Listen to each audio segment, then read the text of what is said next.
Você deve ter visto recentemente circulando nas mídias a foto de Gilberto Gil tomando posse na Academia Brasileira de Letras, com aquela roupa bem específica, verde oliva, com bordados dourados, o fardão.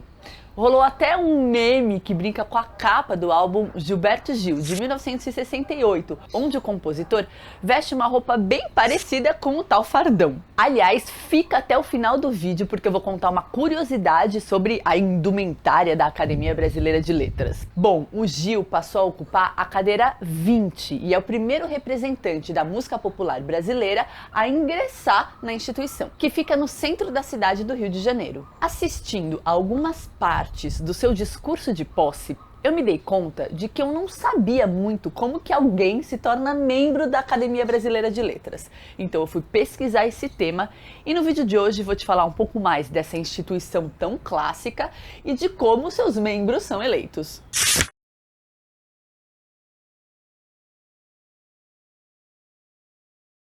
O site oficial diz o seguinte: a ABL é uma instituição cultural inaugurada em 20 de julho de 1897, sediada no Rio de Janeiro, cujo objetivo é o cultivo da língua e da literatura nacional. 40 membros efetivos e perpétuos, os tais imortais, fazem parte da ABL, além de 20 sócios correspondentes estrangeiros. E a inspiração para a Academia Brasileira de Letras foi a Academia Francesa, fundada em 1635. A sessão inaugural da ABL contou com a presença de escritores e poetas como Olavo Bilac, Graça Aranha, Rui Barbosa, Joaquim Nabuco e Machado de Assis. O bruxo do Cosme Velho, inclusive, foi eleito presidente e fez o discurso na época da fundação. No site dá para ler o discurso, é bem curtinho. Lá atrás, na época de Machado de Assis, a ABL já tinha uma certa polêmica, pois existiam duas visões diferentes sobre quem poderia se candidatar a uma das 40 cadeiras da ABL. Machado de Assis defendia que só escritores pudessem concorrer. Já o historiador, jornalista e abolicionista Joaquim Nabuco acreditava que a casa deveria estar aberta a personalidades importantes para a cultura do país, não somente escritores. Ao longo do tempo, essa visão de Joaquim Nabuco acabou prevalecendo. No final do ano passado, quando a atriz Fernanda Montenegro foi eleita membro da ABL, algumas críticas vieram à tona. Até hoje tem gente que acha que só escritores devem estar lá dentro. Bom, mas afinal, como que uma pessoa ingressa na Academia Brasileira de Letras? Que, convenhamos, às vezes parece um pouco parada no tempo. Quando uma cadeira fica vaga, ou seja, quando seu membro morre, os candidatos precisam enviar uma carta, um telegrama ou um e-mail ao presidente da instituição. Só que antes disso tudo, acontece a Sessão da Saudade, um evento em que os demais acadêmicos homenageiam o membro falecido diante da sua família. O presidente fala sobre o fundador da cadeira, também fala sobre os imortais que a ocuparam ao longo das décadas e finalmente declara aberta a vaga. Os interessados e interessadas podem se candidatar à vaga em até 30 dias depois da Sessão da Saudade. Não vai perder o prazo, hein? Para isso, eles devem enviar uma carta de apresentação ao presidente da casa. A partir disso, começa então uma campanha onde cada candidato tenta convencer os membros de que merece ocupar a cadeira. Fernanda Montenegro e Gilberto Gil foram eleitos conforme prevê o Estatuto da ABL, por voto secreto dos acadêmicos. Para ser escolhido, o candidato precisa ter metade dos votos mais um.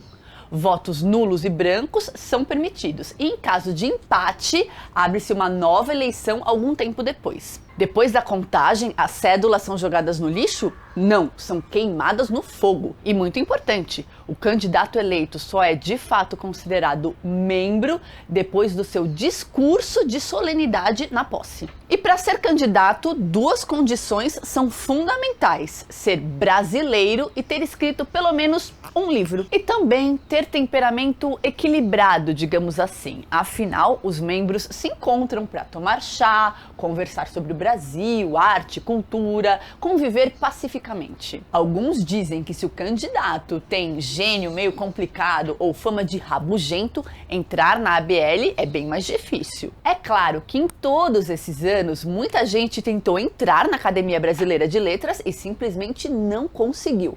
Monteiro Lobato foi um deles. Ele tentou 2 vezes. Em 1922, perdeu para Eduardo Ramos. E em 1926, para Adelmar Tavares, ambos juristas.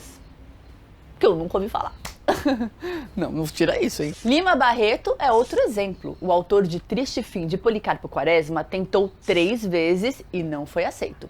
Será que ele não tinha o temperamento apreciado pela academia? Aliás, você já viu o nosso vídeo sobre Lima Barreto? O link vai aparecer aqui em cima. Em compensação, o inventor Santos Dumont, o político Getúlio Vargas e o empresário Assis Chateaubriand conseguiram se eleger. Em 1940, o poeta Manuel Bandeira tentou entrar na ABL. Como manda o protocolo, ele fez uma carta ao então presidente da casa. Quando soube da decisão de Bandeira, o poeta e jornalista Menotti Del Picchia retirou a sua candidatura. Sobraram então 2 nomes, Manuel Bandeira e Oswald de Andrade. Manuel Bandeira ganhou de lavada, 21 votos a 1. Não se sabe ao certo quem deu este 1 voto a Oswald de Andrade, se foi o jornalista Cassiano Ricardo ou o crítico de cinema e também jornalista Guilherme de Almeida. Depois disso, Oswald de Andrade chamou a Academia Brasileira de Letras de asilo de impotentes. Poxa vida, por que será que ele não entrou, né? Essa e outras histórias estão no livro Academia Brasileira de Letras, Histórias e Revelações, do jornalista Daniel Pisa. O link está aqui na descrição do vídeo se você quiser saber mais. Um ponto bem importante. Durante as primeiras 8 décadas de ABL, nenhuma mulher fez parte da instituição. Até 1951, o estatuto previa que apenas brasileiros que tenham, em qualquer dos gêneros de literatura, publicado obras de reconhecido mérito ou, fora desses gêneros, livro de valor literário, poderiam concorrer a uma dessas cadeiras. A primeira candidatura feminina, em 1930, foi da escritora, jornalista e advogada Amélia Bevilacqua. A candidatura foi rejeitada e o argumento foi que o vocábulo brasileiros restringia as candidaturas a pessoas do sexo masculino. Já no início dos anos 50, o regimento interno atesta de fato a impossibilidade das mulheres participarem e altera o artigo para o seguinte: os membros efetivos serão eleitos dentre os brasileiros